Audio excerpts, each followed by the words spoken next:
Good day to you out there, and this is Business and Economy, designed to increase your knowledge on the workings of the global business and economy sector, especially that of Nigerian. I am Ile Emeje, your host.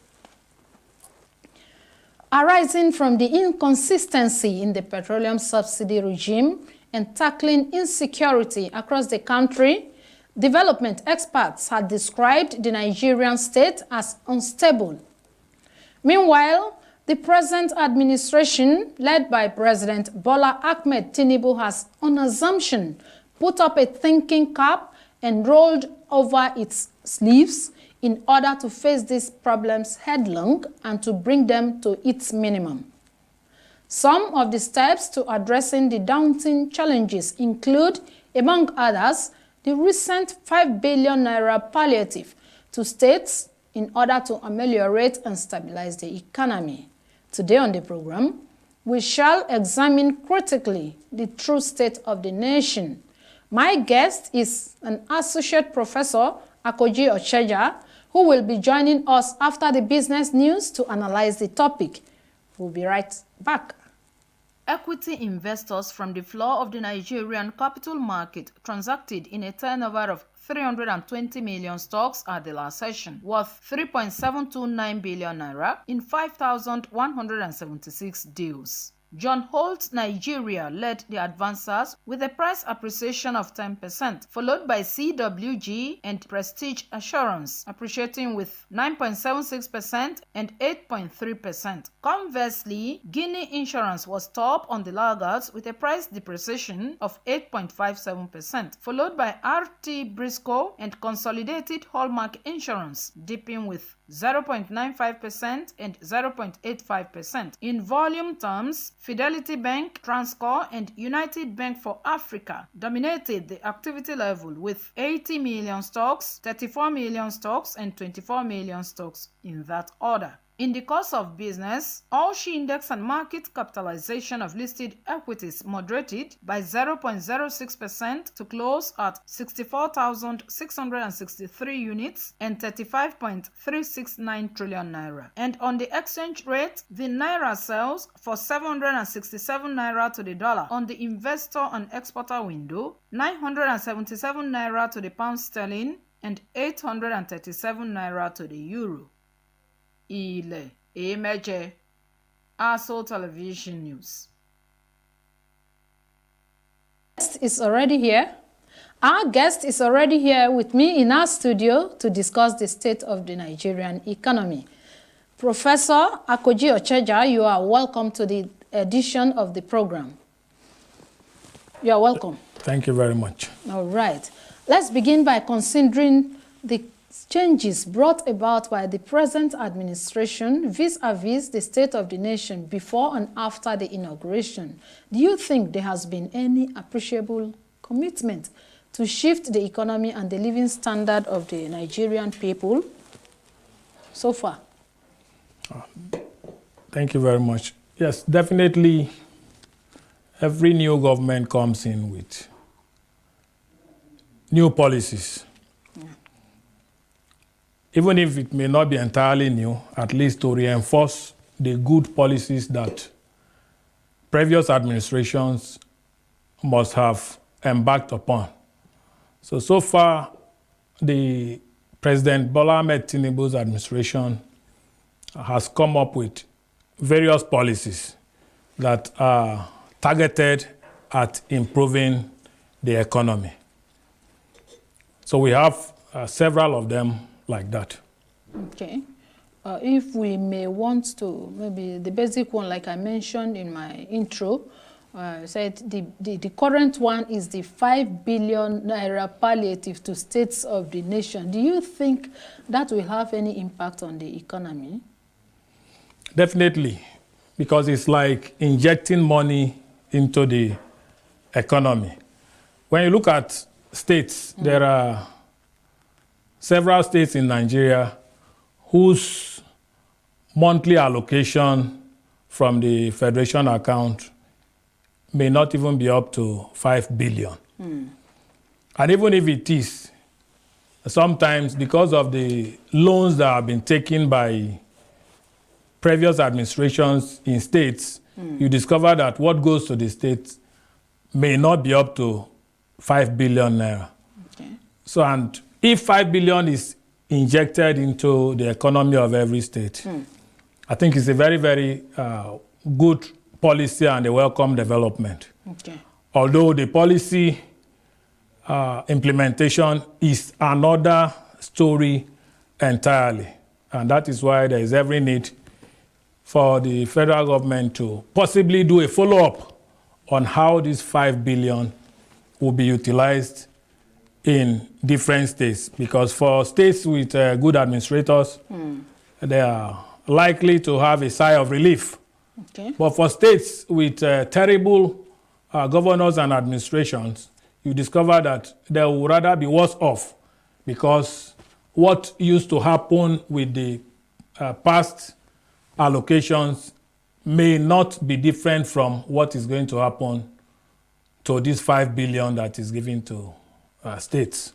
Okay, not minding the divided opinion against the president by some Nigerians, one can truly say that balancing the appointments to reflect the federal character has promoted inclusiveness. How do you agree to this? Well, it is very clear that the Tinubu'S administration has done so much in terms of balancing appointments. Okay. Beginning with the appointment of the former EFCC chairman, and that is Malam Nuhu Ribado, as the National Security Advisor. When you look at the past, you discover that it's like giving the security of the nation to somebody from another zone. That has never been the practice, but he has done that. Beyond that, the service chiefs too, when you look at the appointments, they are spread across the various geopolitical zones in Nigeria. Then that of the IGP, the secretary to the government of the Federation too, from the North Central and all of that. When you look at the spread, it actually balances, there's a geographical spread in terms of those key appointments in the nation. And that should give some people, or a lot of people, the belief that the president is for everybody. Okay.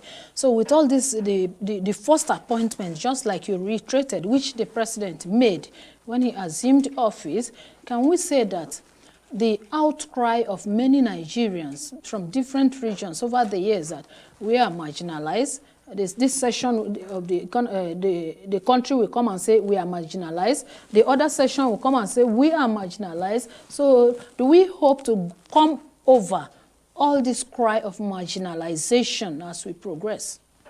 Definitely, because from the key appointments that I have mentioned, you discover that the Chief of Naval Staff, the Chief of Defense Staff, the Chief of Air Staff, they are from different zones, and they are spread across the nation. So the idea of marginalization, to a large extent, is going to be drastically reduced, and it is too early to begin to talk about being marginalized, because there are several other appointments that are still awaited, and the implementation of policies too will give us a clear understanding of whether there will be marginalization or not. But so far, so good. What the president has done has been on a balanced scale across regional divides. Okay. Okay, away from the appointment now to the fuel subsidy removal. The removal of petroleum subsidy and, by extension, the deregulation of the energy sector has brought untold hardship. That this is a necessary cross that we as Nigerians must bear in order to chart a better future for our children and for ourselves. What do you think the government can do to cushion the effect in the immediate and the long term, the effect of the fuel subsidy removal? The government assumed office with the might and the determination to remove fuel subsidy, which he did. And it came with a lot of hardship, as all of us can witness. But again, this has become a cross that all of us must carry, as I asked earlier. So what do you think the government can do to cushion the impact of the hardship that the fuel subsidy removal has brought on Nigerians? Well, to say the least, the removal of fuel subsidy in Nigeria has brought untold hardship.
Subsidy and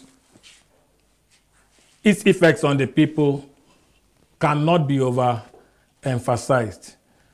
The government can do so much by maybe having targeted financial assistance to the vulnerables. So many people are living below a poverty line, and as such people can be targeted to be given some financial assistance. Then beyond that, the government too can bring about public transportation subsidy. Okay. Public transportation subsidy in the sense that before now, some years ago at the Federal Capital Territory, for instance, there were the El Rufai buses. But along the line, they were packed up, or majority of them are no longer on the road. So before you bring up this kind of policy, you should make sure that the transportation system is taken care of or is in order. Because Nigeria, as it is, we are so dependent on the petroleum, so much in terms of our export and even in terms of our local consumption on daily basis, from the use of generators to cars to bikes and all of that. So far, nothing has been done in the real sense of it in terms of transportation or in terms of public transportation subsidy, but you have removed the oil subsidy. So until that is done, the suffering cannot be alleviated. Then beyond that, government can come up with the price control mechanism. Okay.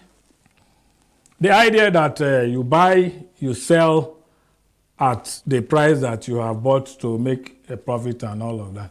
Agreed. There could be a ceiling that government must have placed in terms of the price of petroleum products and all of that. But there is no control on the impact of this rise in the price of goods and services, which vis-a-vis is an offshoot of the rise in the price of petroleum.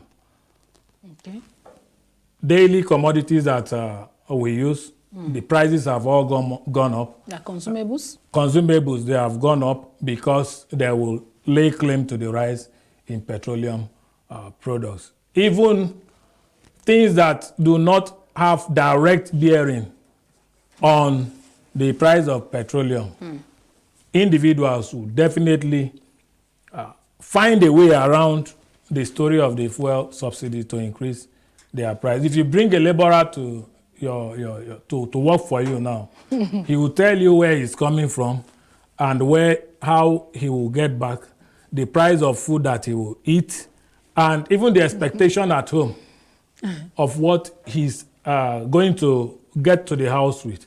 And as such, he too will increase the price of labor or the price of his own services. And as such, until some of these things are done, the impact cannot be alleviated. Oh, right.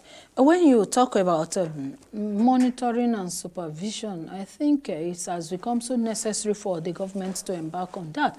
But again, like you said, that some of us, some Nigerians too, are a problem to this hardship that some Nigerians are going through. In the area of monitoring and supervision, what can we say of a situation when maybe a landlord comes up to increase his rent under the auspices of fuel subsidy removal? What do we do? How can the government come about it? What can the government do? Because a lot of people are crying out loud on some things like paying their rent, consumables, transportation, school fees, and the rest, almost everything in Nigeria. What can the government do in the area of housing development, especially those that are out there to exploit Nigerians in the area of accommodation rent, or rent on accommodation in the Federal Capital Territory? What can the government do in this area? Well, the government, in finding a solution to increase in rent, should, as a matter of urgency, provide housing for the people. Mass housing kind of development. Definitely, because in some other climes or in some other countries, once you are given a job, there are houses that are commensurate with your level of appointment, and that you will take up with your appointment and begin to pay, deductions from your salary and all of that, maybe for the period that the job is going to stay. Yes. If it's 35 years, if it's 25 years that you still have in service, if it's 10 years, and all of that. That is operational in Nigeria too, though, but to a at a very minimal level. And what you have is what you use to sustain yourself.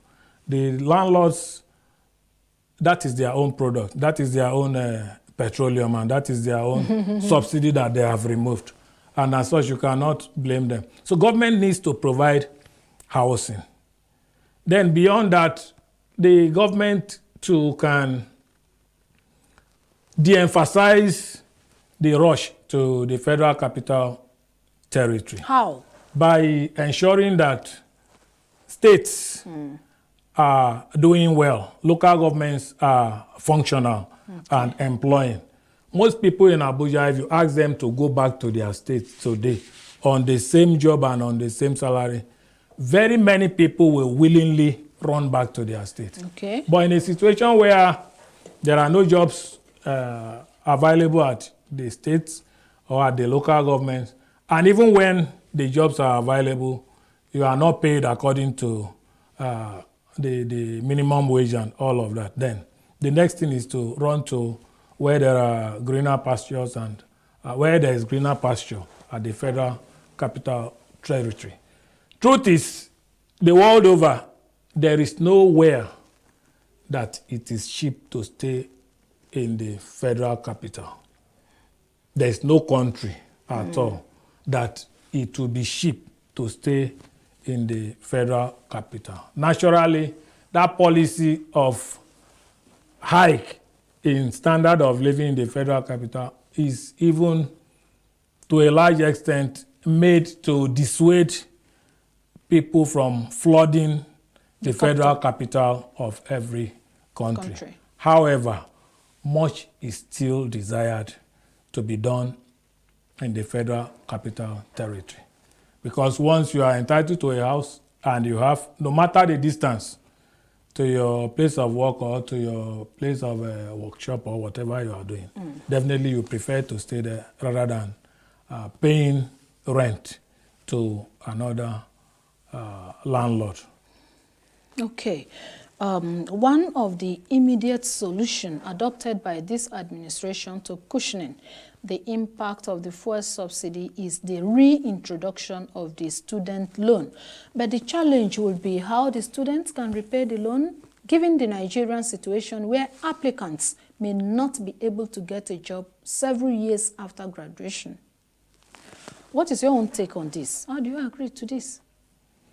Well, personally, I will see the students' loan policy as a scam. Scam in the sense that this is not a new policy in Nigeria. It's a reintroduction of the policy. It's a reintroduction. The student loan has been there right from the early 70s, 1972 particularly. And you discover that those that didn't pay back then, and nothing was done to them. Then the 1993-94 military era too came up with the Decree 50, reenacting or reestablishing the students' loan. And those that got and didn't pay up till today, nothing has been done to them. So I think the government should begin with an investigation into the past. Because if you do the same thing, following the same principle over and over again, you are not going to get a different result. So the first thing is, what was the result, or what is the result of the past student loan scheme? And how has the government been able to account for that? If the answer is no or negative, then to me there is no point. The just concluded administration 2 years ago, the then Speaker, who is presently the Chief of Staff, announced this in a convocation at the University of Lagos some 2 years ago of the need for student loan and all of that. And little wonder that this administration, where he is one of the stakeholders, came up with that, and very quickly it has been signed into law and all of that.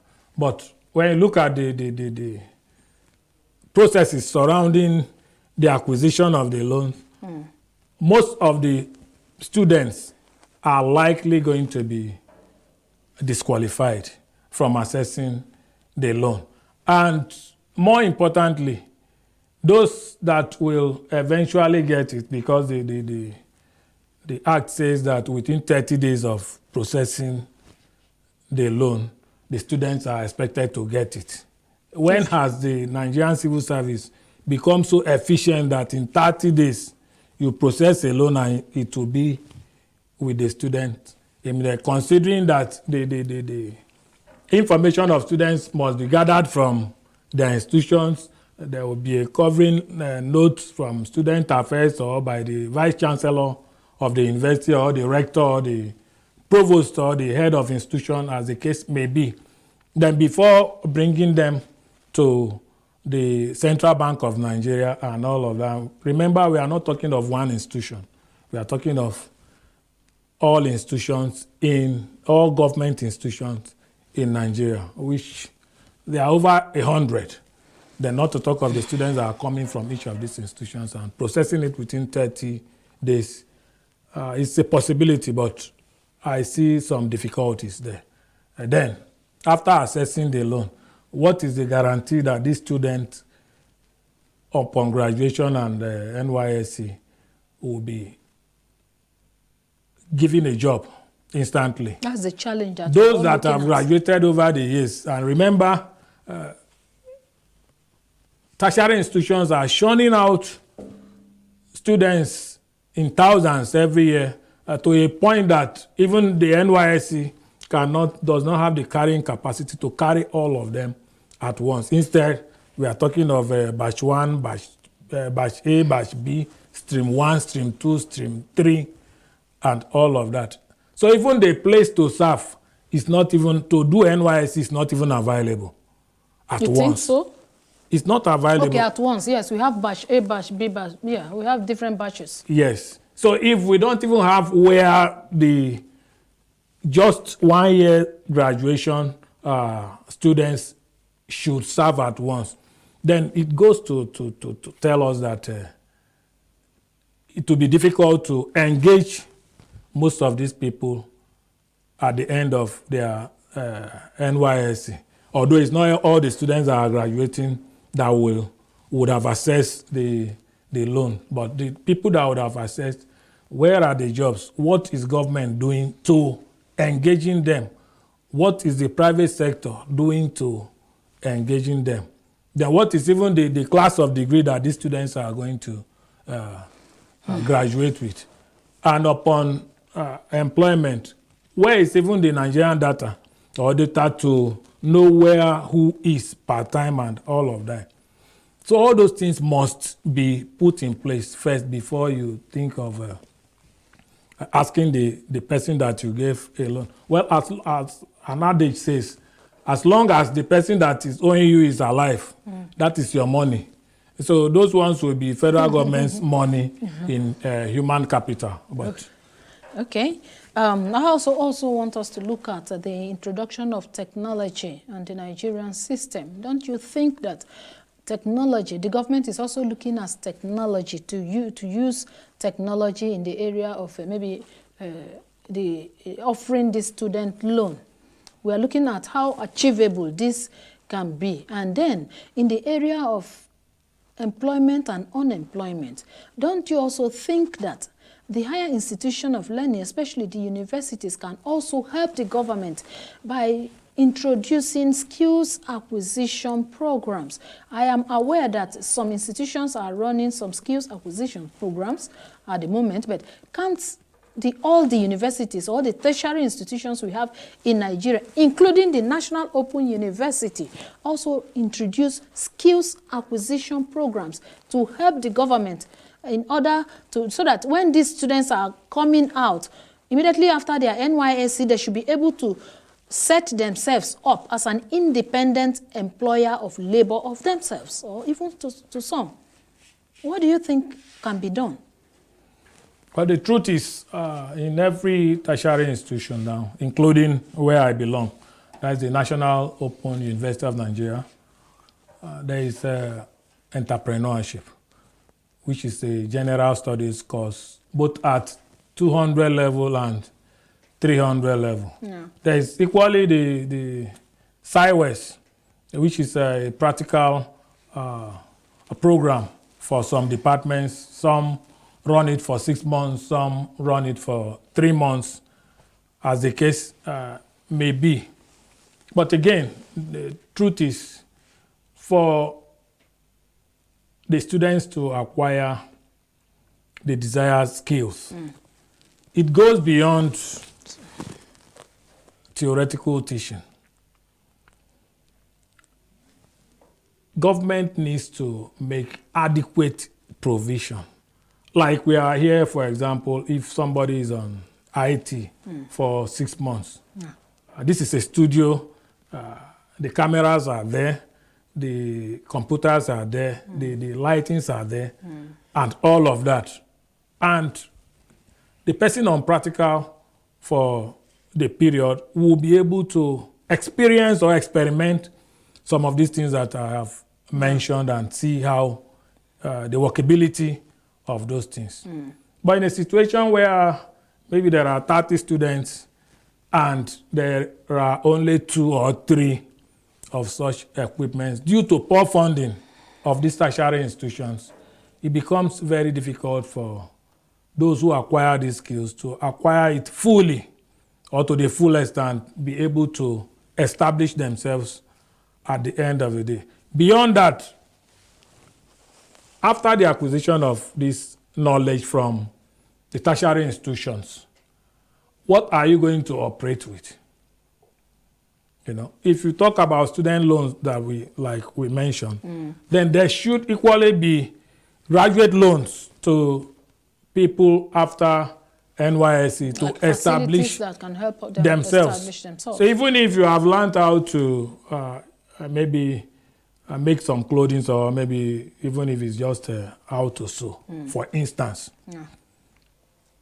I'm aware that a sewing machine does not cost less than 120,000 naira. For one?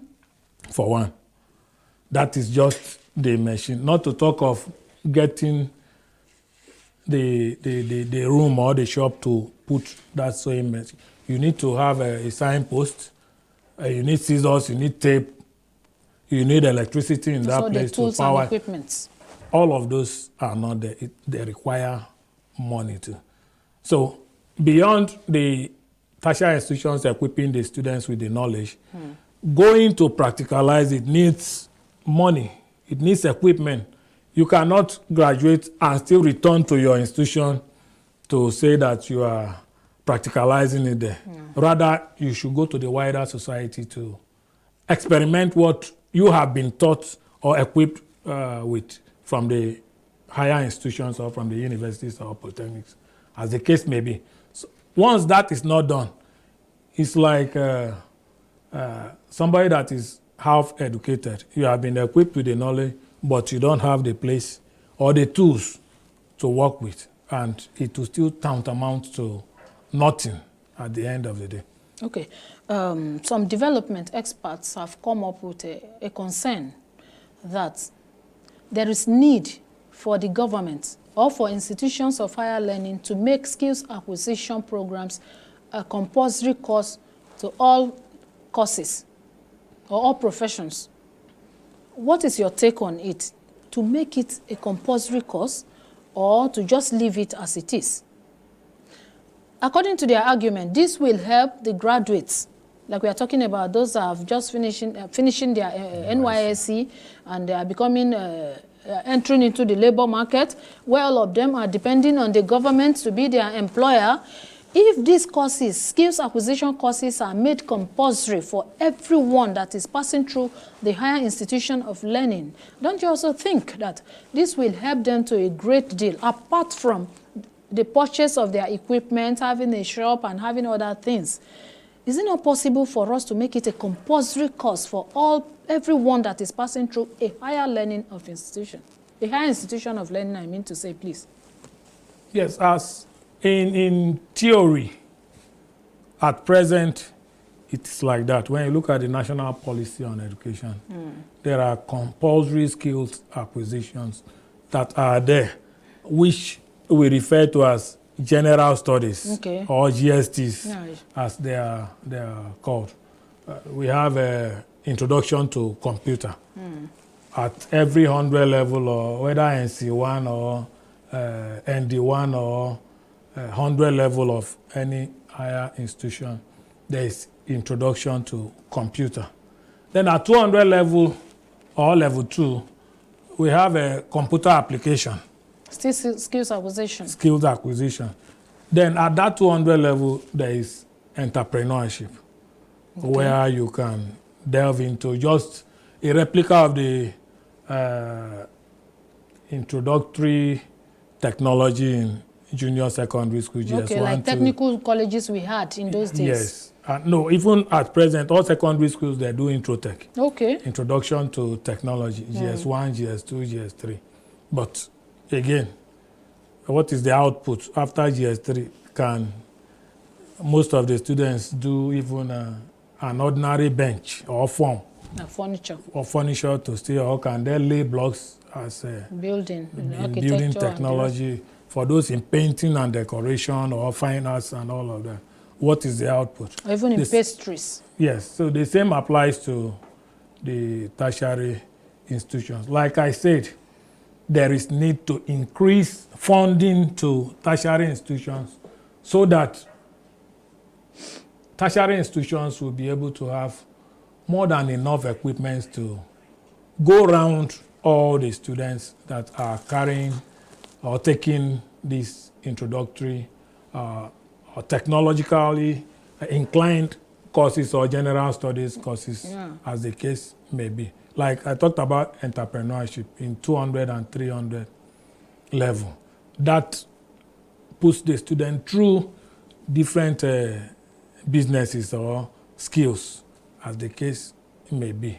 But once you don't have much funding, you cannot provide for majority of the students, and that too stalls the level of acquisition of knowledge across all tertiary institutions. Okay.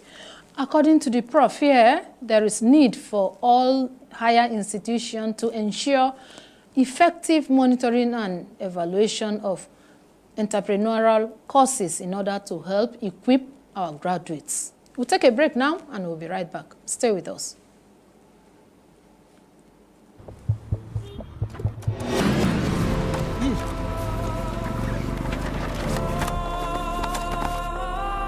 Sir, can you please give us the permission to search you? You can go. Is this a movie? If it happened.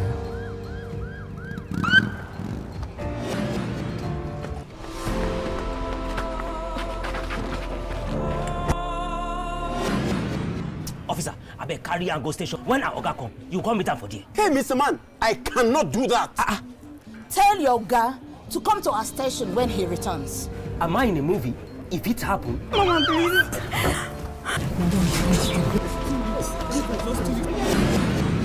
Mama, please. Thank God you're here. Do the needful. Mama, please, just 3 weeks Madam, now. why did you invite us to come help chase your tenant now? This is a civil matter now. Is this a movie? If it happen, If we follow The new police law.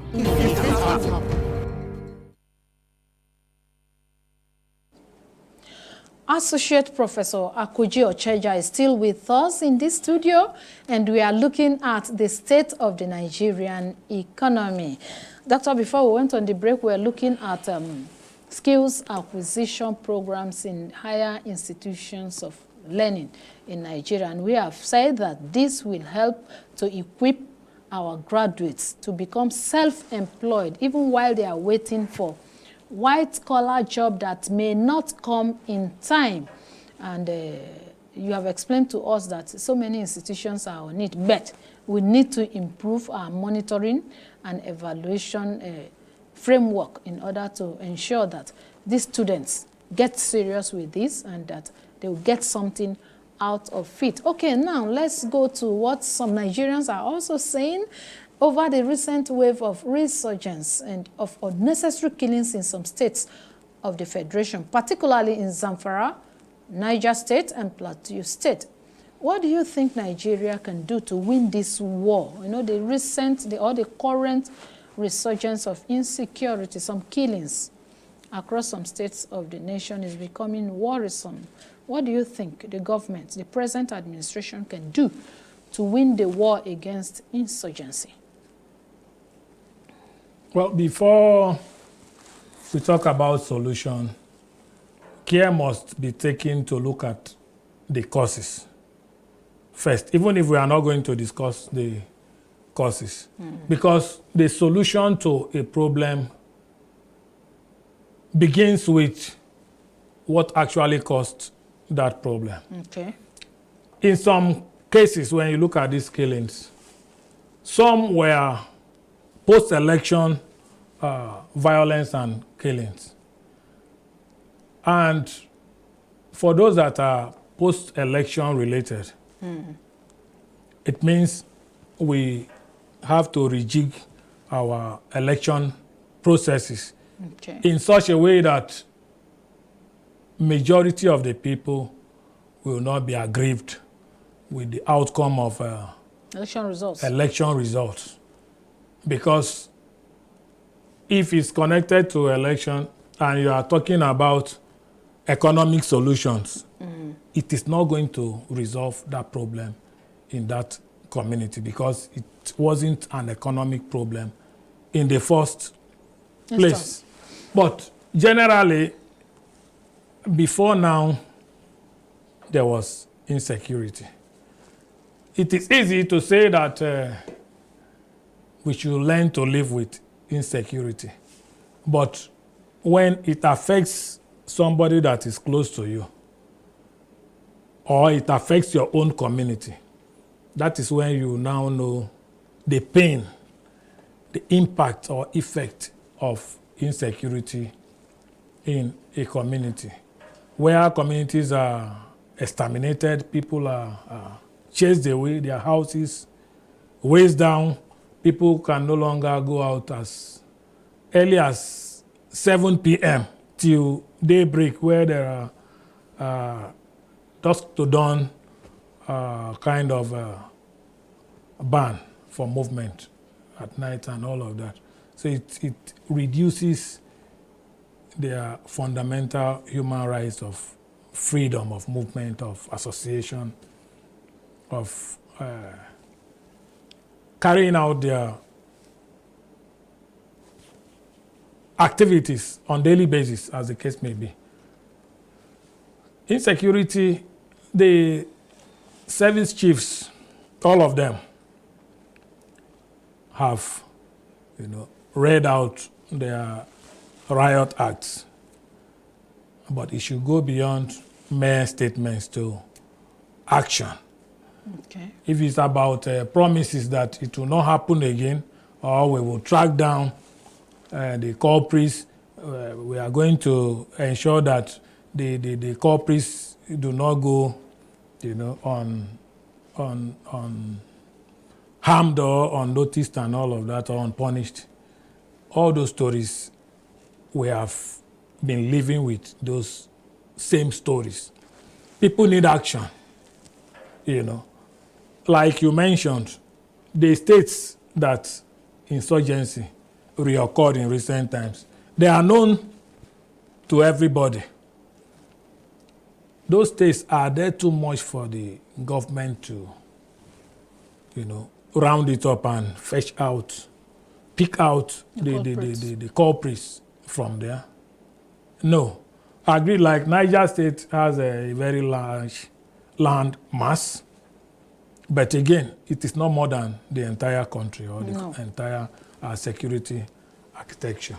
But with the change that the federal government came up with by the appointment of Malam Nuhu Ribadu as the National Security Advisor, and even the change of the service chiefs, I strongly believe that it is going to be a new day. If the past administrators of the security architecture didn't perform well, or if they have tried their best and their best wasn't good enough, let new people take over, just like they have taken over. And I'm sure with time, it will be resolved. But in looking for the solution, the first thing to look at is the causes of that particular insecurity in the place. If it's connected to traditional title, let the right person that is supposed to be on that throne or traditional seat, let the right person be placed there.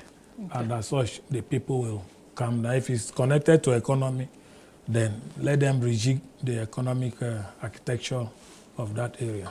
Okay, Prof, our time is well spent, but before we round off, let's quickly take this, that it is no longer news that the rise in the price of essentials, especially foodstuff, has become worrisome with the income level remaining static. To what extent will this promote social vices among the Nigerian people? And what you think the government can also do, maybe in the area of monitoring and supervision, to reduce the prices of goods and services as we round off? Well, to say the least, the rise of, or let me say inflation in Nigeria has become a commonplace. And the price of everything is so high. I saw something on the social media. They say the price of a plate of food is 1,000 naira, while it is the plate of food is free in the correctional services. So that they you want should to make go your choice. They want to go to the correctional services to get free food. Sincerely, I mentioned the price control mechanism the other time. In 1983, the then head of state, Major General Muhammadu Buhari, established the price control board. And down to the villages, it was implemented. And everything was controlled by force. But we are in a democracy. We cannot use force the way the military do. So the price control board is still operational, but the operation should be revitalized so that everything should be under control. But again, in controlling inflation, there are fiscal policies that are strictly from the Central Bank of Nigeria or from the federal government, beyond the common man, because you cannot ask me to sell my own product at a price you are giving me when I cannot get other products at a price that it has been. All right.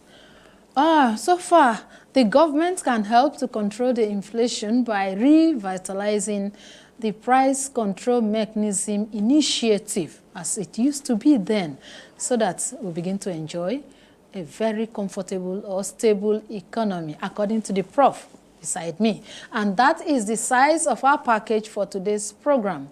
The analyst has been an associate professor of criminology and security with the National Open University, Dr. Akoji Ocheja.